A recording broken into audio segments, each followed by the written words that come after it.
Hi, today we'll present to you one of our patients. Her name is Miss Ellen Turner. Ellen Turner is a 47-year-old African American female. She presents to the clinic today with a chief complaint for left breast lump. The patient stated that she had noticed the lump during the course of her menses, and she had waited until the menses was over and rechecked, and the lump was still there. For the history of present illness, Ellen Turner, 47-year-old African-American female, GOPO, presenting to the clinic today with a chief complaint for left breast lump. The breast lump is painless and there are no visible discharge, no trauma noted. The patient stated that the left breast lump is very much stable and does not go away. She is very much concerned because her mother was premenopausal at the age of 39 and died of breast cancer at the age of 49. There are no treatment yet for this condition. However, patient is taking hydrochlorothiazide, 25 milligrams for her high blood pressure. She's also taking a combined oral contraceptive, levonorgestrel, ethyl estradiol, every day since 15 years for her menstrual irregularities. Patient had a mammogram 18 months ago and is showed a viral scale category 2 with calcifications noted bilaterally. There are no allergies noted for this patient. She has a tonsillectomy when she was a child, and her past medical history involves hypertension, premenopausal left breast lump, and also she is overweight. Her family history shows her father is hypertensive, her mother died of breast cancer at 49, and she has no siblings.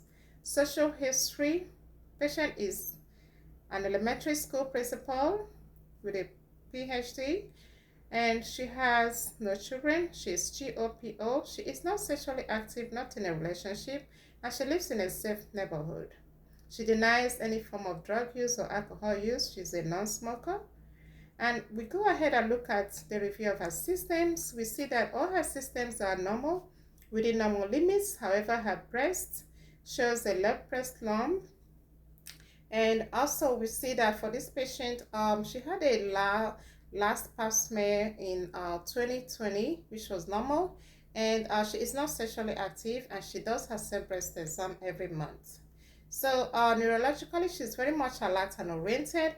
And if we go ahead and look at her vital signs, all her vital signs are stable.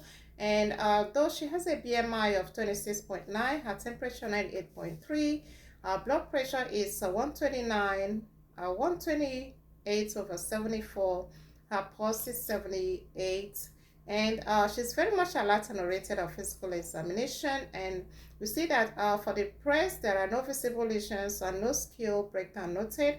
For the left breast lump, it is 2 centimeters with skin retractions noted, and the position is on a 3 o'clock on the mammary axis with 1 centimeter for the from the nipple line with no discharges noted. So for the last, we did a bilateral diagnostic mammogram. We noticed a barrel scale of 5 on the barrel scale category 5, and which is highly suspicion of malignancy. And also a left breast ultrasound shows category 5 on the barrel scale, which is high suspicion for malignancy. And we did a left breast biopsy on a ultrasound guidance, which shows left ductal carcinoma in situ. And so we go ahead and consider her differential diagnosis. We look at fibroedema, which are palpable breast masses found, but they are benign.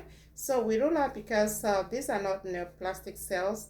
And for fibrocystic breast cells, which are fluctuations of hormones caused by rest estradiol and progesterone, we rule out because these are not very tumorous and they are not malignant.